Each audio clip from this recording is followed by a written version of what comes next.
most of us agree. The jolt we sometimes need to get through the day needs to come with a little something extra to help servers and baristas get through theirs. Do you want to do a 12 or 16 ounce? Made in KC cafe manager Chloe Pearson has worked for the company for nearly a year now and sees a bump to her take-home pay from the tips that come through the door. Like the busier we are, or like if we have events happening and people are feeling more generous, I notice it for sure on my paycheck at the end of the week. What's it like having a short week? It can get a little rough. Made in KC owner Keith Bradley says they came up with a way to help. We implemented a tip matching program so that we can give our team a guaranteed higher take-home pay than what they normally would. The company guarantees a minimum take-home pay for every employee, every shift, paying them more if their base pay and tips don't add up to a minimum amount. Through COVID, it gave employees stability and cash. Anything else for you? Now, checkout screens like these give customers suggested tip amounts for every order. In the past, only a tip jar tried to give customers that hint. It allows the customer to, in some cases, be a little bit more generous too, not having to rely on what cash they may or may not have on them at that day. Etiquette coach Janice Clee-Thermos prefers to not be prompted and to pick the tip amount herself. But after COVID shutdowns cut into workers' earnings in so many industries, she says customers are okay with the nudge. I think they don't mind, just because we were in such a lull for so long that those that can help are doing it.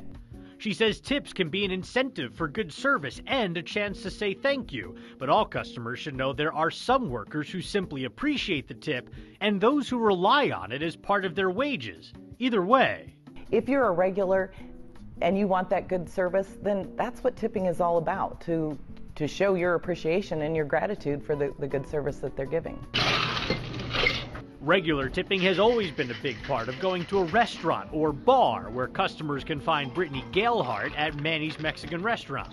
It's my whole life. I'm a single mom and that's how I make my money. Teresa?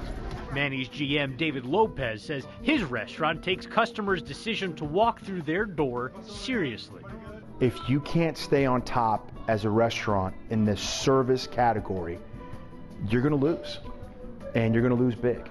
Servers at Manny's don't share tips with each other, but they do owe bussers, bartenders, and food runners at the end of the night for the work they do taking care of the customers at their table. It's a whole network of human infrastructure we may not often notice, and that Lopez says is actually at risk right now. Now you're going to see all these restaurants, tablets, electronics. Every tablet you see a restaurant server holding, know that that tablet's probably eliminating 1.5 staff members. Rising prices makes it easier for restaurants to look at where they can cut back, giving fewer people jobs, allowing our tips to reach fewer people who need them. I will keep servers in my business and in our restaurant as long as I possibly can, because the human connection matters. But inflation and surviving a global pandemic takes its toll. I've got one of the best tacos in the world. I can't charge $30 for it.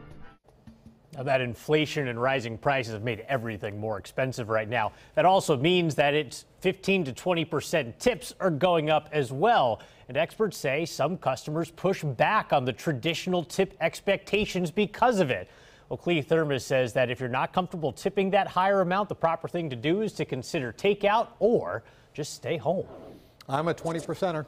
Always have been. Make it known. Yeah, it's incredible the work they do, right, and all, as you mentioned, the support staff behind all our servers out there. So we thank them. It's been a trying last couple of years, that's for sure.